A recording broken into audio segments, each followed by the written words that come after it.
Let's dive right in because that is actually where I wanted to start is the topic of Okay. diving right in.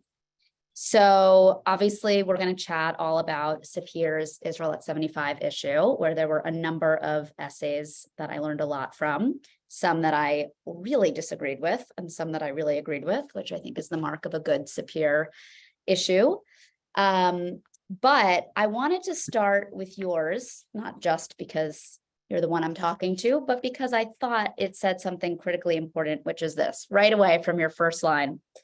Israel, the most striking geopolitical fact about Israel on its 75th birthday is its power.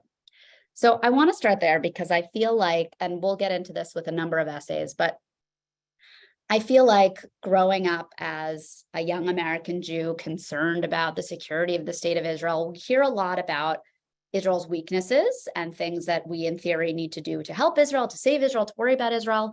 But we don't really often kind of start from that assumption that actually Israel is this astonishing power. And it's not just compared to, other new or young countries, but just in general, compared to the world at large, Israel is this really strong power. So when you say that the most stunning fact about Israel's existence at this point is its power, what specifically is coming to mind for you? Oh, so many things, Daniela, and I really want to thank you for taking your time to talk about this essay and this issue. We usually do it the other way around. I first visited Israel in 1983. And while the country was not, you wouldn't call it a third world country, it was definitely not a first world country. I remember several years later when I was I spent a summer on a kibbutz Hefzibah in the north, simply to make a phone call to tell my parents that I was alive and well was a half-hour process of waiting for an operator. In those years, Israel experienced hyperinflation and experienced its first serious reversal in a war. There were reasonable doubts about whether the country could really hold itself up for the long term. And then when I became engaged in a professional way with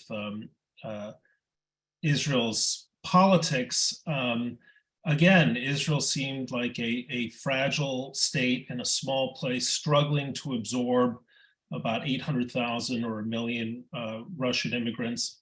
I moved to Israel at the very beginning of 2002 to become editor of the Jerusalem Post. And that was at the period of the Second Intifada. Israel felt very vulnerable, very raw. People talked about Israel going the way of Argentina economically. It was a really bleak period of time.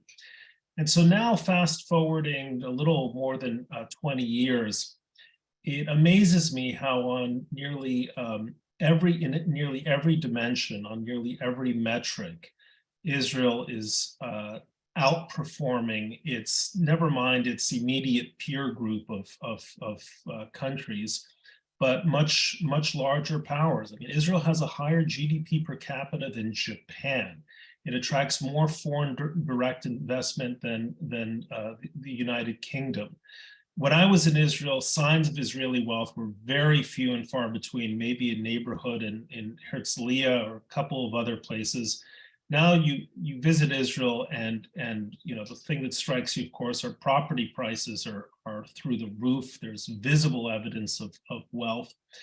In the 1960s, Israel armed itself with British Centurion tanks and American Hawk anti-aircraft missiles.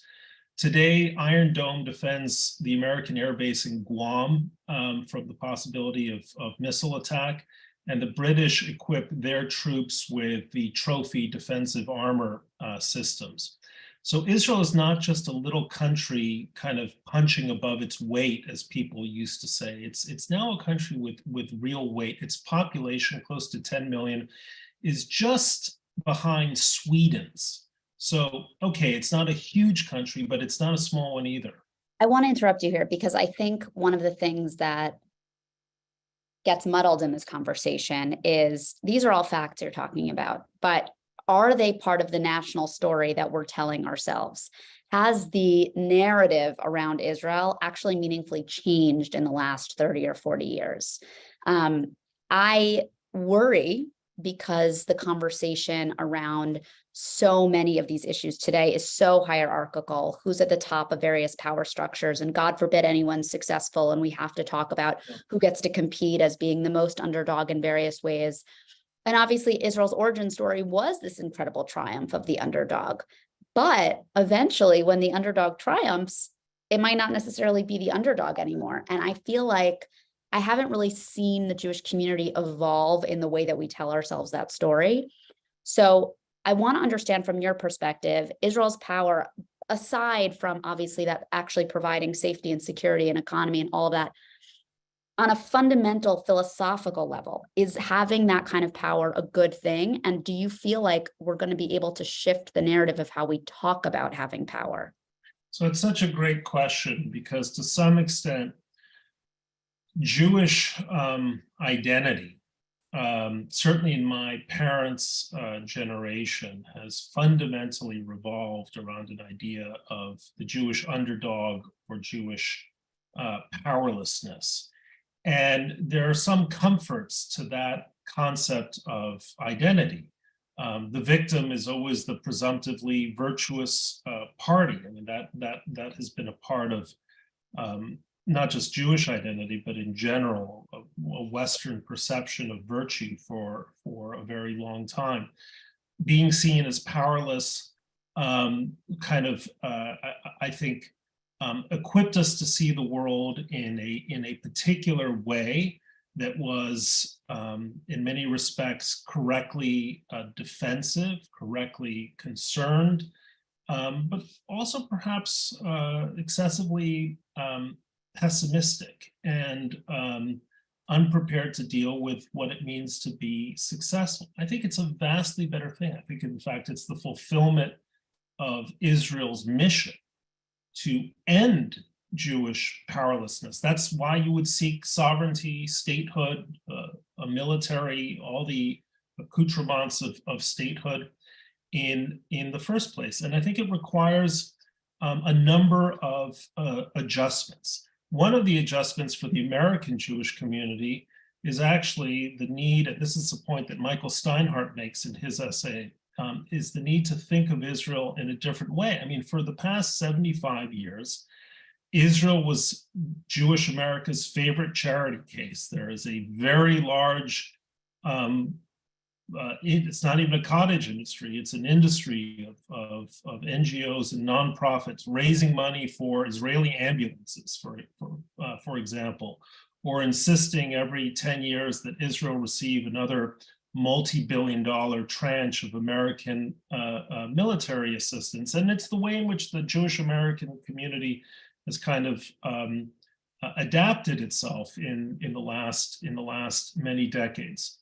But that needs to change. I mean, there is a question, and I raised this in my essay, why the state of Israel, which is exporting military equipment on a large scale and has a $500 billion GDP, why the state of Israel should be receiving a military assistance package from the United States. I get the argument. It's a tie that binds.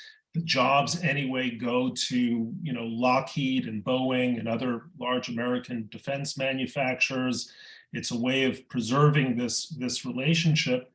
But does it really make sense anymore? I mean, we don't do this with other countries at a similar level of GDP. At the same time, we need to start thinking of ourselves as an American Jewish community, not in terms of what we can give Israel, but in terms perhaps of what Israel can give us. And Israel can give us important things.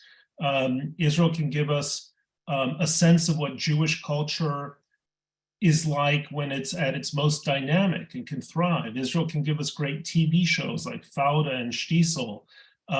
Israel can give us a vibrant Jewish language, Jewish literature, Jewish pop music, liturgical music, all kinds of things that we as an American Jewish community need, because we are, in fact, the community that's really struggling. Well, I want to pick up on that because Steinhardt wrote something else in his essay that I thought was a little bit haunting, but pretty important question, which is, if Israel is doing so well, isn't it fair to ask whether it really needs the diaspora's financial support and whether we haven't been using our own donations as a way of avoiding our own much deeper problems? Yeah. to me, I think this question is important for us to explore when we talk about Israel at 75, because Israel at 75 is a standalone, sure, great, it's a feat for sure, it's important. But the reason people are excited about Israel at 75 more generally is because it means for 75 years, the world Jewish community has had this safe haven, and the world Jewish community has had this place to look to and say, okay, that's where I belong. No matter what happens to me somewhere else, no matter what changes, I know I'll always have that place. And so to flip it on its head a little bit, at 75, do we need to take stock of reimagining our relationship, not just to your point about whether or not Israel receives aid and whether it's a client state with the US and how that works, but forgetting about looking at the two states, Israel and the US, how do we shift the relationship between American Jewry or diaspora Jewry more generally and Israeli Jews? And I think one of the things that Steinhardt brings up that I would love to hear your take on is this notion that we've been avoiding our own bigger problems. And obviously we can talk about, you know, the number of Jews who are intermarrying and no longer raising their kids Jewish, and all the changes that are happening with people no longer identifying as Jewish, practicing any kind of Judaism. So is he right? Have we been paying almost too much attention to Israel? And has it cost whether or not American Jews are thriving here? Look, I mean, I think that any, or certainly the vast majority of American Jews are going to pay attention to Israel, and rightfully so. And by the way, people can use their philanthropic dollars however they wish. So if they want to continue to buy ambulances for Israelis, or build schools in Israel, or plant forests, or whatever, you know, it's fully their right to do so. But I think Steinhardt puts his finger on a really important issue, which is that we have been avoiding in the United States the question of the crisis of the American Jewish community. And we've been avoiding it for, I think, a particular reason, which is that on the individual level, my sense is that most American Jews are doing pretty well, right? I mean, they're thriving financially, academically, professionally. I mean, obviously, I'm speaking in generalities here, but I think it's fair to say that the American Jewish community, according to most metrics of happiness and achievement and success, is doing just fine. But that's at the individual level. Take a look at the community level. To me, a very striking fact is this, Daniella. There are 4.3 million American adults who identify both culturally and religiously as Jewish. Doesn't necessarily mean they're in shul every single week, but it means they're at least doing something to affirm their sense of being Jews in a religious sense. 4.3 million American adults. There are 8.6 million Americans who had at least, or have at least, one Jewish parent. That means the attrition rate for American Jewry is 50%. That's catastrophic. That's catastrophic. And that's not the only factor at work here that really ought to concern us. American Jewish women have the lowest fertility rate of any ethnic group in the world, of any ethnic group in the United States. It's just about one child per mother. The only way in which there's a compensatory factor here is that religious Orthodox or ultra-Orthodox Jewish women have many children, right? Many more children. So the character of the American Jewish community, even as it shrinks, is also changing. It's becoming a much more Orthodox in terms of its religious observance, and that's a trend that's going to naturally accelerate over time. So the American Jewish community that you and I know, right? That's what is really dwindling here. And you have to ask yourself, well, is this something that we're interested in preserving? In theory, we are, but when you have an intermarriage rate that over the last 12 or 15 years has been north of 60%, clearly we're not all that interested in maintaining this aspect of American Jewish life. So Steinhardt puts his finger on something that's really important, that even as we're doing well individual, we are doing very badly collectively. And people should not forget that, 100 years ago, Daniella, there was a thriving Swedish American community with Swedish American churches, Swedish American newspapers, Swedish spoken as a common household language in large parts of the United States because of the large Nordic emigration, places like Minnesota in the late 19th and early 20th century. That is totally gone. And there is no law that says that it's not going to happen also to the American Jewish community if we're not thoughtful about it. I think this goes back to the point you made a minute earlier about what we consider successful on an individual level versus a communal level, right? For the average American Jew, assimilation on an individual level might be a good thing. You might have better job prospects, you might make more friends, you might have a more diverse community, you might make more money, your kids might get into better schools. A lot of good things happen to you as an individual when you leave the shtetl. On a communal level, a little assimilation's good. We get outside our, our own circles, we make friends, we again are in the real world. But the most successful integration and assimilation is really just disappearing as a unique entity. And I think that your exact framing here about what counts as success as an individual, especially in this country where individual success is, kind of the pinnacle of everybody's everyday get through the grind, versus how that affects us as a community, is one that's really important. I want to ask you one thing, because obviously, you specifically mention, I'm just pulling it up here. You mention the foreign aid that's delivered to Israel, and you talk about whether we need to shift from this client patron state. One of the things that I think about a lot is when we talk about the strains of isolationism that are reemerging in certain portions of the American political public, aid to Israel is something that's brought up on both sides. Right? On the left, it's why are we funding Israel? Israel is this horrible apartheid, genocidal state, and we shouldn't give people money who are doing bad things with it. And on the right, it's why are we giving Israel money? We could be building bridges here, and Israel really doesn't need our money, which I think in the safety of this Zoom room, we all probably can agree. Like the numbers are silly at this point. It's nice that the US and Israel are aligned politically and have similar interests. And as a gesture of that, we are giving some support to the Israelis, but practically speaking, to your point, Israel's doing fine economically. It doesn't need that aid package. Are we at a point where as a Jewish community, we are ready to say that and to change the dynamic of the relationship? Well, that's an important question, because there are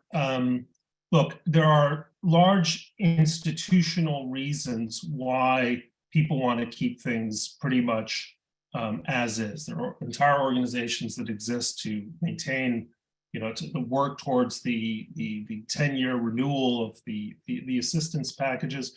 I think those organizations really have to reinvent themselves. In my essay, I envision two sort of broad strategic options for Israel. And that is assuming that Israel doesn't shoot itself in the head. We'll get there in a minute. We'll get there. With more of a political balagan, but I talk about them as a kind of one of them is what I call enhanced incrementalism, which would say that, next assistance package, which is coming up in a couple of years, should be Israel's absolute last. It is insane that Israel doesn't just buy military equipment that it needs through foreign, the usual methods by which the British buy American-made F-35s, or South Koreans or Japanese, the same thing. But Israel also, I think, has to plan on being potentially even more independent, because you were talking about some political currents, both on the left and the right, which now look very much askance, never mind at the question of America's relationship with Israel, but askance at the way in which America has defined its role in the world since the beginning of the Cold War, as the kind of guarantor of a liberal world order. And Israelis now need to think about how they might use their power in what I call a post-Pax Americana world, not a post-American world, but post-Pax Americana. That is to say, when the United States, even as powerful as we will remain, will decide not to police global conflicts the way that we have traditionally since the end since the end of War II, and that's going to require Israel to become, if anything, even more assertive, robust, and muscular in terms of the way in which it conducts itself as a global power. Well, I want to ask you about some of those changing winds because, you teased a little bit in your piece. You didn't get into it that much, but I'd love to hear your thoughts on it. Obviously, the conversation about Saudi and Iran a year ago and the conversation about Saudi and Iran right now are very different. If you had asked me a year ago, are these two countries ever going to collaborate on anything? Or can we guarantee that they're enemies and that therefore that, in the words of Bibi, my enemy in the Middle East is my frenemy. These were certain things you could take for granted. And, you mentioned this conversation between them. You say that we're not sure yet. Is it, just a softening sort of detente, or is it the beginning of a complete realignment of the region? You leave that question open-ended. I'd love to hear what your gut is telling you about that right now. My gut tells me that the Sunni-Shia split is something that runs so deep that no bit of diplomacy by the Chinese mediating kind of a restoration of minimally normal relations between Saudi Arabia and Iran is going to make that much of a difference. Why? Because these nations have fundamentally incompatible strategic interests. Iran is an expansionary state that has ambitions with almost all of Saudi Arabia's neighbors, including Yemen, Qatar, certainly Bahrain, and in fact, the Shiite portions of Saudi Arabia itself, not to mention Syria and Iraq. And bringing a Saudi ambassador back to Tehran or an Iranian ambassador back to Riyadh isn't going to make that much of a difference. Second way of reading it is to say the Saudis are basically saying to the Americans, don't take us for granted.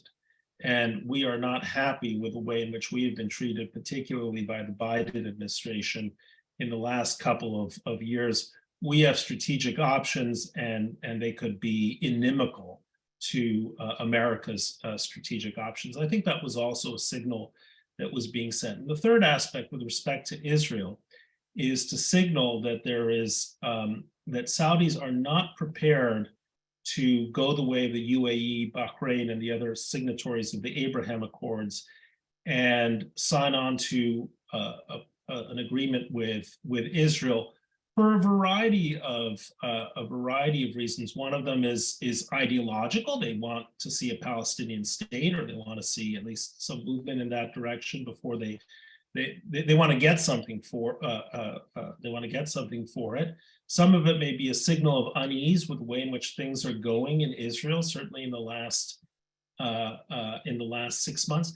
And part of it, I think, reflects internal power struggles within the Saudi monarchy. Not everyone is necessarily enthusiastic about a 180-degree revolution in terms of Saudis, the Saudi attitude towards the rest of the Middle East and towards Israel. I think some combination of those factors is in play, that it's just difficult to say precisely where the balance lies. Let me put it this way. On your list of top 3 international affairs related political concerns, is this ranking for you? No. I guess my number one concern is in Ukraine. My number 2 is Taiwan, and my number 3 is the status of Iran's nuclear ambitions.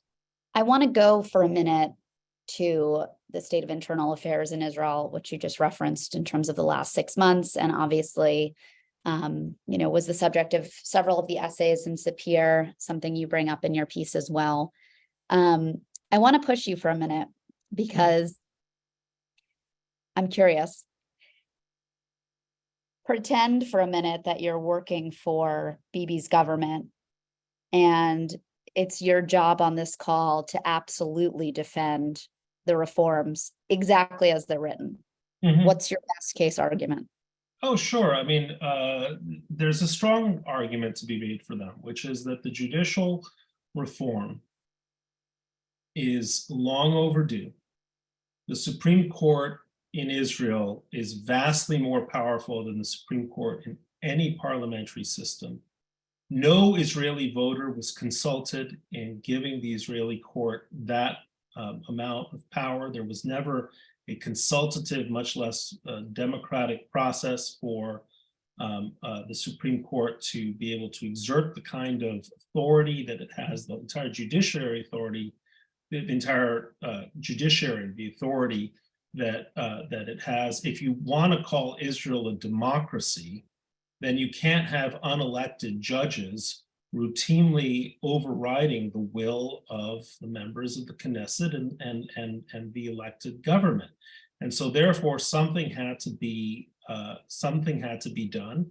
This judicial reform, again, I'm speaking to answer your question, this judicial reform might not be perfect and you might want to amend it at the margins, but there's no doubt that that in Israel, they need to rebalance the roles of the legislature, the executive, and the judiciary. And by the way, why should American Democrats, who have been busy insisting that the Supreme Court of the United States is overstepping its bounds through the Dobbs decision, that we might want to add new justices to the Supreme Court or term limit them, why are those Democrats the most outspoken in defending an overly assertive Supreme Court in Israel? So that's your defense. Okay, and what's the other side? Why is this a threat to democracy that's threatening to destroy Israel from within? Sure, because democracy, as we usually use the word, doesn't just mean majoritarian rule.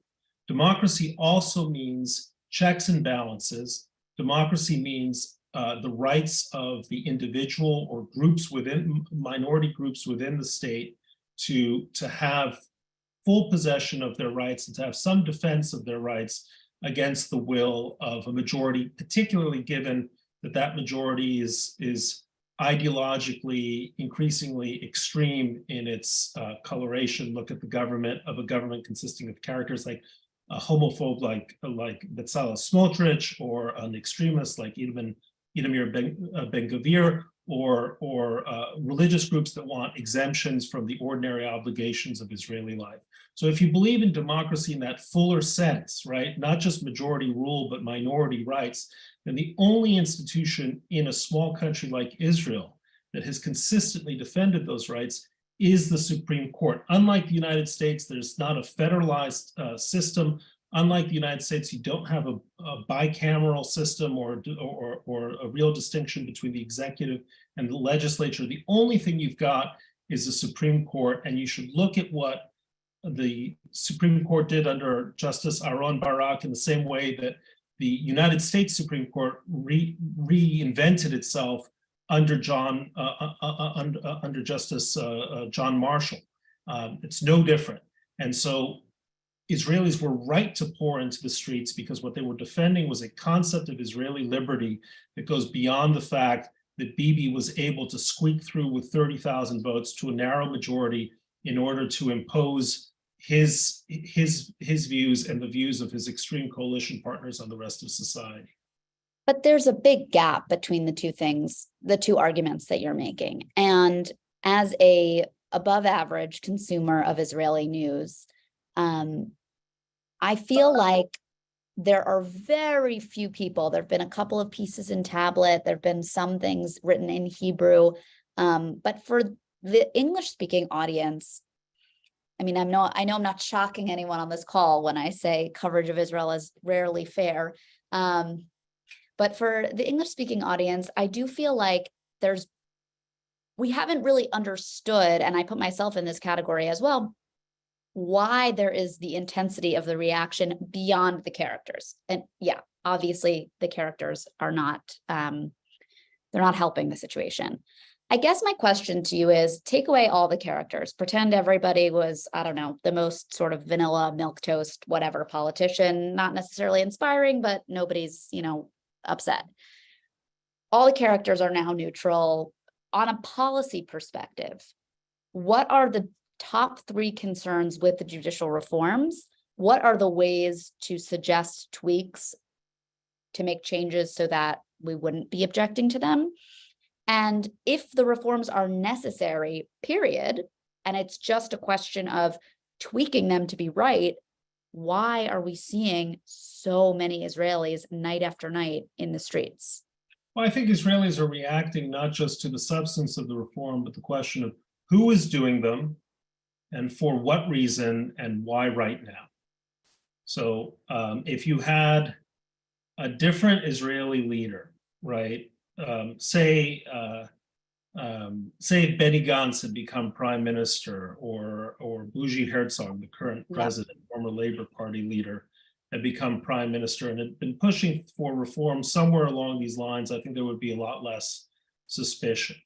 But you have a prime minister who is under indictment, who seems to be pushing for these reforms for reasons that have less to do with the question of the balance of power in the Israeli quasi-constitutional system and more with his own, for the benefit of his own legal predicaments and the legal predicaments of some of his coalition partners. And I think that explains to a large extent the neuralgic, visceral reaction of so many Israelis.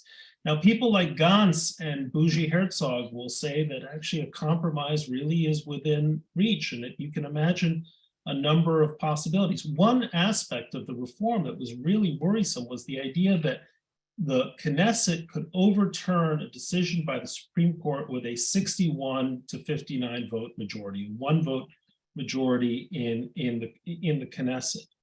So let's assume that you want a better balance. Why not make it 80 votes? The 2/3 standard is something that applies when it comes to approving treaties in the United States. Other aspects of American law, constitutional law, look at 2/3 when it's clearly an overwhelming majority of people feel that one institution has gotten it wrong, that you apply that standard. So let's have, say, an 81 vote override clause. So a substantial number of Knesset members in the opposition would have to feel the same way along with the majority in order to override a decision by the Supreme Court. That seems like a very sound idea. Shani Moore, in one of his essays, also proposes what he calls a fourth reading, so that if these changes are going to be enacted, it's not just the three readings within a single term of the Knesset, but a fourth reading in a successive government. So there's an intervening election that would allow you to change these. There are lots of formulae for changing this in a way that would be much more consensual and acceptable to the Israeli public. I want to take this away from the theoretical for a second and ask you just sort of descriptively what you're seeing on the ground, your sources, your friends who work in government there. It seems like there have been conversations in fits and starts over the last 6 months around this issue. It feels like a calmer period right now. There are not, hundreds of thousands of Israelis in the streets every single minute this week. Practically, what's your intuition? What's your gut? What's your prediction for how this ends up playing out? Is it just kicking the can until the next government and then the whole thing kind of restarts? Are we looking at substantive change? Are we looking at compromise? Oh, my sense is this is going to end up in a committee and vanish from sight for a very long time. And no government, unless a right-wing government comes in with a huge majority, is going to risk this kind of social rupture ever again. I think Netanyahu needs some kind of face-saving exit and would be eager to take the first one that he could get. I don't think Netanyahu was particularly invested in the reform beyond the question of thinking that this could provide him with some legal advantages. This is not what interests Bibi. Bibi is interested in Iran, the changing face of the Middle East, geopolitics. He's thinking of himself in Bismarck mode, and this was not how he wanted his legacy to Israel to kind of wind up. He has allies or partners in his coalition, particularly the Minister of Justice, but also others who were pushing for it much harder than he was. The University of Chicago, there's a story, I'm an alum there, there's a story that it was supposed to be a Baptist university with daily prayer. And so William Rainey Harper, the founder of the University of Chicago, obviously wasn't too keen for what he envisioned to be one of the great research universities of the world to just be another Baptist university. And so he decided to establish a committee to examine the question of prayer at the university. And until the committee reached a decision, there would be no prayer at the university. Well, as far as I know, that was in 1892, and that committee has yet to meet, right? So some similar kind of answer, some similar kind of solution might be in the offing for judicial reform, but we'll see. So, Bret, you and I were just in Israel together last week, and we got there in kind of a roundabout way. I want to ask you to describe, if you're talking as a reporter, no opinion, no emotions, because I've tried to do this and I have not succeeded. So Bret and I went to Israel on a flight from Addis Ababa with a group of new Israeli immigrants. And they're part of a community called the Falash Mora. They're descendants of Beta Israel. So they're descendants of Ethiopian Jews whose more immediate ancestors converted to Christianity. They say forcibly. The state of Israel has gone back and forth on whether or not they agree with that. And this was part of a group that's coming to Israel. Bret, can you talk for a little bit about the experience of being on the ground, meeting a Jewish community that so differs from the American Jewish community that, you know, is represented on this call and that you and I are part of and that you and I know really well, and what the experience of getting to Israel with this community was like? Well, I've likened it, and I don't know if I can be kind of a straight news reporter answering this. It was such an overwhelmingly emotional experience that I couldn't really divorce my sense of my Jewish self from the neutral observer. But I likened it to being on a time machine, but it was a time machine moving in a couple of directions. On the one hand, we were taking 111 Ethiopians from conditions that might have existed in the 11th century into the 21st century. Very primitive conditions of life. And we visited the home of one group of Ethiopian Jews living in maybe not 11th century, but really profound poverty. I grew up in Mexico, and this was much poorer than the worst poverty I'd ever seen in Mexico. So moving them forward centuries into a modern state. But from their perspective, they were actually moving 30 centuries back to the time of Solomon and the Queen of Sheba and their child Melech, who became the first, by legend, the first Jewish emperor of Ethiopia. And they have been praying fervently, in many cases for decades, to return not to the state of Israel, to return to Jerusalem, return to their promised land. The fervor of their prayers, the attachment to their idea of a Jewish people to which they centrally belong was extraordinarily striking, extraordinarily moving, but not as moving as the sight of a son being reunited with a mother he has not seen in over 40 years. So that was not just an extraordinary experience, but in some ways defines my whole sense of the state of Israel and what the state of Israel is for. You know, we talk about Israel, Daniella, so often in terms of its power, its high tech, its achievements, the wonder of the whole thing, that we forget its original purpose, which was to serve as a refuge for the Jews who found themselves in the worst circumstances, in the gravest danger, with dealing with the deepest forms of poverty. The state of Israel isn't just for people searching for the next unicorn, right? It's for the Ethiopians, the Yemenites, the desperate Jews coming from Europe after World War II, including many of my immediate relatives. That's what the state of Israel ultimately is about, to serve as a refuge for Jews who have nowhere else to go. And by the way, the day after we came back from Ethiopia, we went to see an ulpan in Jerusalem with new immigrants. There were few Ethiopians there. There were also a lot of Russian men who were fleeing, almost certainly were fleeing conscription and near certain death at the hands of Vladimir Putin. And Israel was there to serve and save them too. And that to me is what the country remains fundamentally about, that it is our insurance policy, our guarantee that as Jews we have someplace to go when there's nowhere else.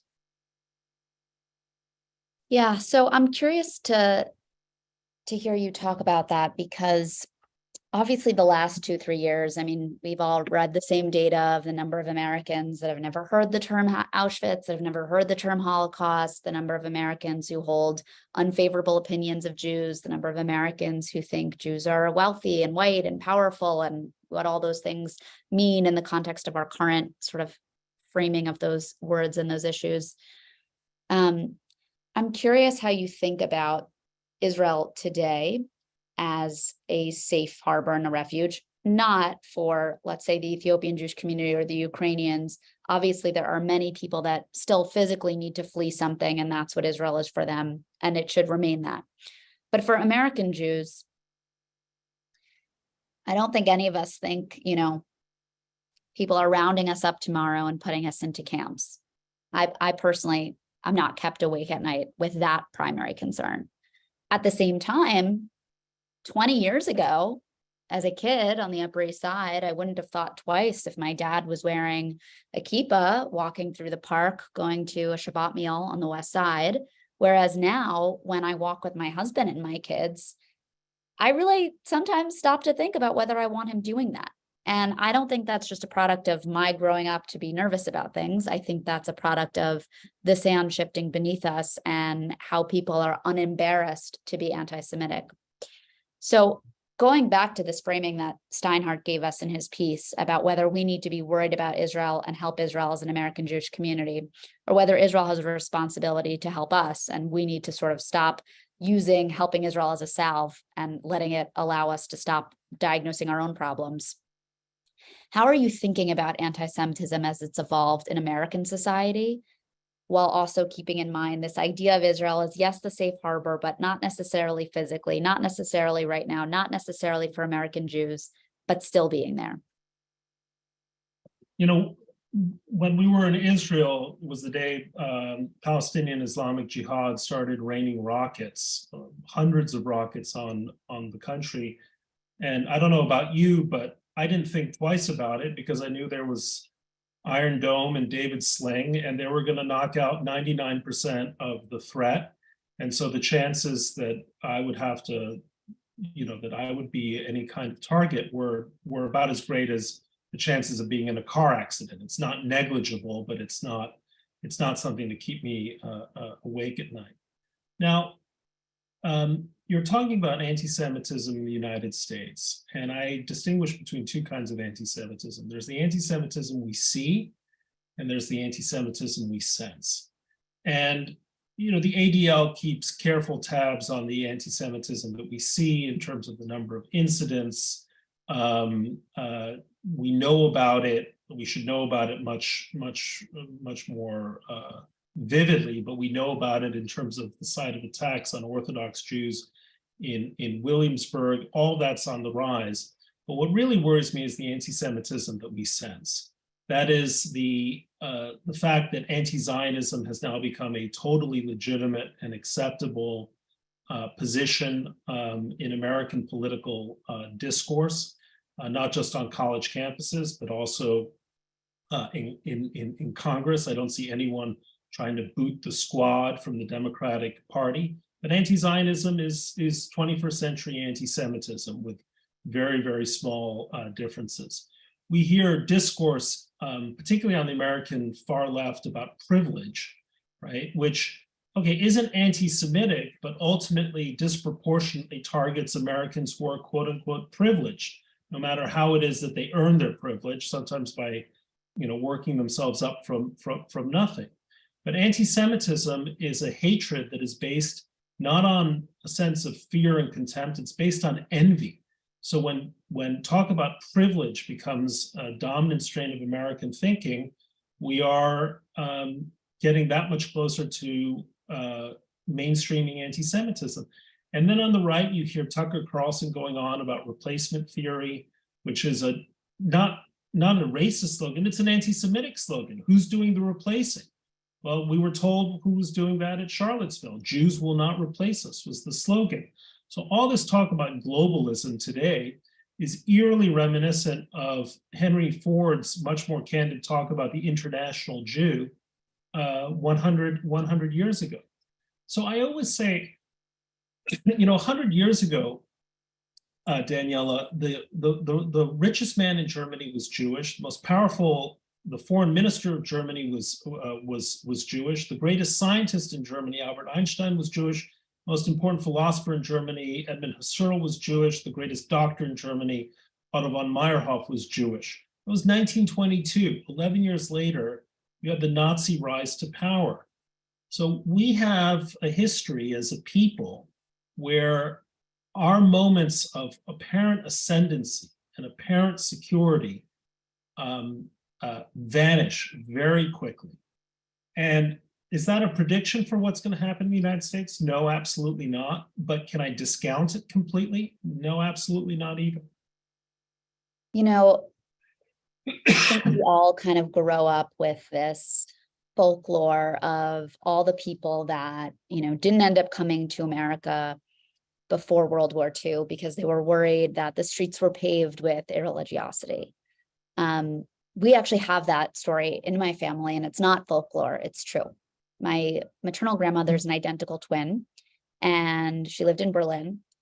And the family wasn't planning on leaving because her grandparents dismissed all talk of it. They said the streets of America are paved with religiosity. We can't do it. It's not happening, whatever. And so the whole family, all the generations had kind of accepted that they were going to stick it out and hopefully, nothing would be worse than it had been. And then one day, my great-grandmother got a letter from the German government saying that the Fuhrer has a very special interest in identical twins.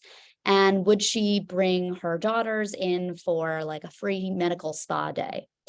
And my great-grandmother, who had absolutely no formal education at all, that was enough for her. And she was like, we're leaving tomorrow. And they packed up and left the next morning. And her parents, who had said, we're not coming to America, the streets are paved with irreligiosity, died in Auschwitz. And I think about that a lot because the reality is the streets are paved with irreligiosity. And many American Jews, to your point, the attrition rate is 50, are no longer living Jewish lives. There's a question in the chat from Stanley Spatz who said, can you discuss Israel not just as a physical refuge for Jews, but as a theological refuge for Judaism itself, given the assimilation of American Jewry? I would love to understand from you what we can do practically. You're obviously speaking to a relatively small, tight-knit community here, but it's a community with a lot of resources, connections, power, and ability to transform ideas into practical actions. So I think we're all clear on the problem. I think we all understand the good things that come with being an American Jew, but also the danger for the broader community. The fact that success as an individual American Jew and success for a Jewish American community are often at odds with each other. So what can we do in how we change our relationship with the state of Israel and how we change how we talk to our kids about the relationship with the state of Israel to ensure that we can do what Stanley's suggesting, use Israel not just as a physical refuge, but as a theological refuge for Judaism itself? Yeah, we should think of Israel as a fountainhead. I don't mean that in the Ayn Randian sense, right? But a fountainhead of Jewish culture, Jewish ingenuity, a revived, reinvigorated religious Jewish life. I would hope that it would be along somewhat broader lines than it is today, but that's an argument or a discussion for another time. But what you had for 2,000 years was the miracle of a Jewish well that somehow never quite went dry, but it got awfully close. And it would have gotten that much closer if the state of Israel hadn't been created in the modern era, where the forces moving people away from religious observance became that much stronger. Now, I think Israel does itself real damage. And I get the arguments, I understand the reasons, but Israel does itself real damage by cutting itself off from streams of Judaism which are non-Orthodox, because those streams are also vibrant and meaningful and central to hundreds of thousands, if not millions, of Jews. And the lock that the Orthodox have, and not just the Orthodox, but a particular type of orthodoxy has on the Israeli state, I think has been damaging. And damaging to relations between Israel and the diaspora, but damaging to the relation between one Jew and another. That's the sort of problem, the sort of issue that I hope is going to resolve itself over time. It doesn't rise to my top tier of problems that Israel has to face, but that's something that Israel has to confront. That being said, the amount of Jewish culture, and I mean culture in the broadest sense, including religious culture, that Israel produces, has not only reinvigorated, it's saved Jewish life itself from essentially evolving into Zoroastrianism or some ancient but very diminished religious tradition. Yeah, I agree, but I don't know how satisfying that is in terms of the practical reality of that happening. I think one of the concerns, and I'd love to kind of tease this out with you, from the Israeli perspective, there's not, yes, there is a dismissal of non-Orthodox forms of Judaism, but they also really don't exist in Israel the same way that they exist there. But there's a reason for that also. Okay. Do you want to say more? Well, I mean, you've had the Orthodox basically in control of religious life since the founding of the state. So when you say, well, there's a reason for that, right? I mean, the reason is that the Orthodox have essentially controlled religious life in Israel to their own advantage. And now you have a situation in which I think has actually managed to drive a lot of secular Israelis away from religion altogether, because there aren't particularly great alternatives for them if they're interested in some form of observance. Of course, a lot of secular Israelis, as you and I know, their non-observance is more observant than most of our own observances, right. And they observe it every day simply by opening their mouths and speaking Hebrew. Right. But Israel should provide the full menu of Jewish alternatives to Jews who want to live in that country. Yeah. Okay, we're getting a bunch of questions along the same lines, asking why there is this idea that the U.S. shouldn't get aid. The U.S. shouldn't give aid to Israel because, we do give aid to other NATO countries. Can you explain a little bit more about why, from your perspective, this isn't just about the dollars and cents, but about the sort of vibe, dare I say, of the relationship and how that affects our conversations about what Israel does internally, how it positions itself with the Palestinians, how it positions itself with the rest of the world, etc. Look, it's not like I am militantly hostile to America continuing to give aid to Israel. That'd be a fun soundbite from this conversation. To be clear, it's not anywhere near the top of my priorities in terms of thinking about reordering American-Israeli relations, but that aid comes with a implicit and sometimes not so implicit assumptions that there is a patron-client relationship between Israel and the United States, and that Israel is still essentially the child that's tethered by this financial umbilical cord to its mother.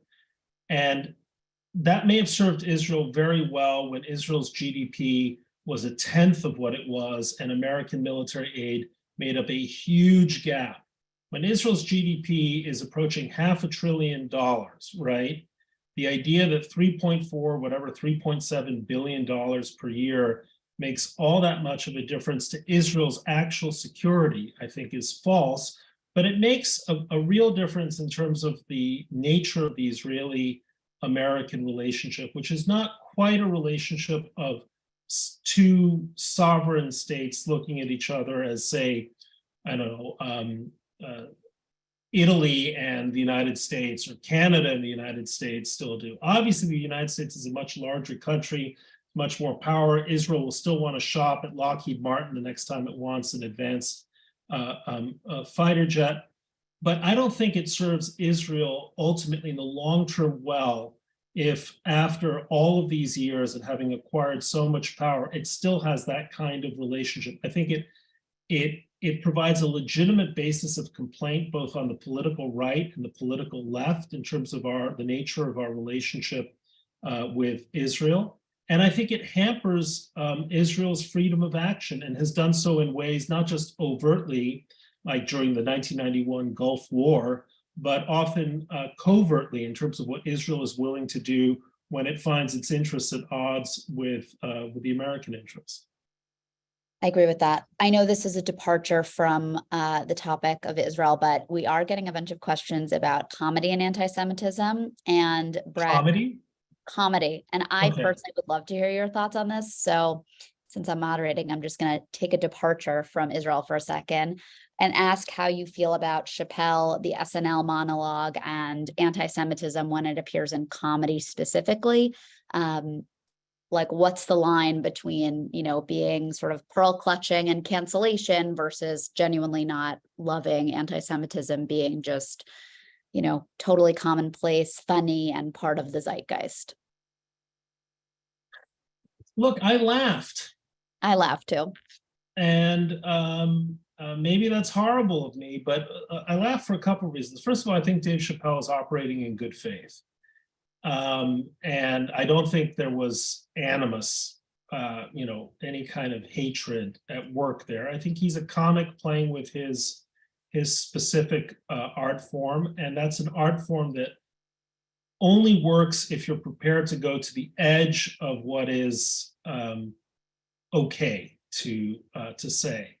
And quite frankly, I wish that, also, if Jews are going to, especially those of us who object to cancel culture, the sort of censorious nature of modern progressive culture in general, if we're really going to object to it, we need to be able to also take the joke, right? Even if we don't necessarily laugh. I grew up with a rich vein of all kinds of lighthearted ethnic jokes, often told at the expense of various ethnicities to which I tangentially belong. Jokes about Mexico, for instance, Italian jokes. My mother was born in Italy. Okay, again, I think there's a huge question of whether the sense is that the joke is told in a lighthearted, decent, non-mean-spirited way. And I didn't see that with Chappelle.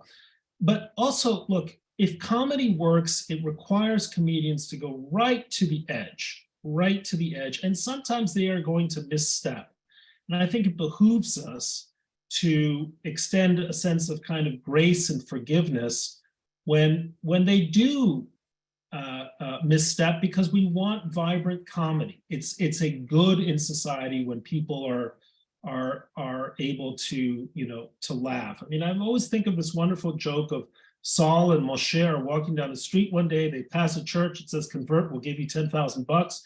Moshe looks at Saul, says, "I got to check it out," goes into the church, comes back 2 hours later. Saul says, "So you get the money?" And Moshe says, "You people, always thinking about money." It's funny. And Jews ought to be first in laughing, not last. Yeah. Okay. I know we have to wrap up, but I have 2 more questions. The first is from the chat.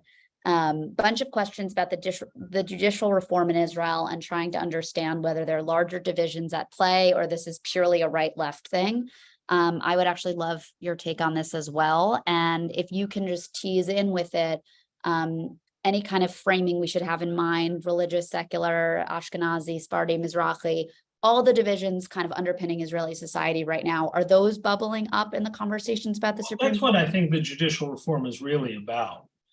Okay. Which is the changing demography of Israel. Israel was a country of, if not Yekes, overwhelmingly Ashkenazi Jews, dominated the country's institutions and continue to dominate many of the country's institutions for decades. That obviously began to change back in 1977 when Menachem Begin came into power, and it broke the power of not just the left, but a certain kind of left in Israel, and it's been evolving ever since. And I think part of the reaction was a sense that if the Supreme Court were to cease to be a bulwark for protecting a certain westernized concept of rights and liberties, then the country was going to swerve into a much more religious, nationalistic, orthodox direction. So clearly more was at play than simply the legalistic questions of where the correct bounds of the judiciary vis-a-vis the legislature should be. You see this all the time. When I was first in Israel back in the 80s, I would never see soldiers, or rarely see soldiers wearing kippahs, and now, and certainly not officers.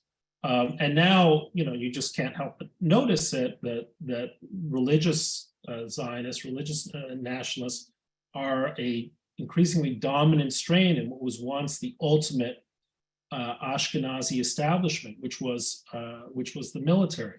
So that's a shift that's taking place. I don't think we should overstate it, however, because if you just look at the coloration of Israeli society, the number of marriages that are part Mizrahi, part Ashkenazim, it's still a melting pot of a society. And my fundamental attitude about Israel is, not only am I basically optimistic about its future, it's one of the only countries, if not the only country, about which I'm optimistic.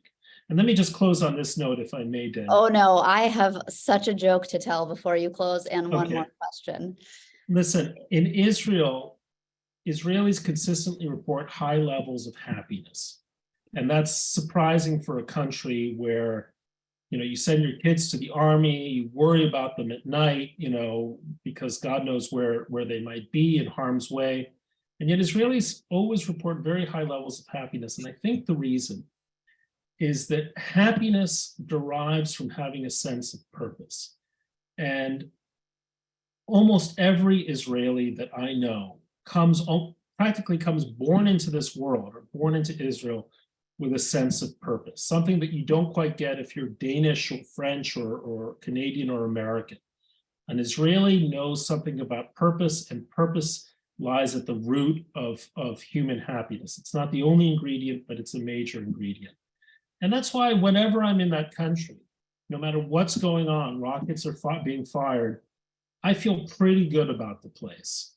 Knowing all of its problems, or most of its problems, I feel good about Israel, I feel good about Israelis, I feel good about the state and the direction of the country, and I'm 100% certain that my great-great-grandchildren will be kvetching at Israel at 175 and say, boy, things were great back in 2023.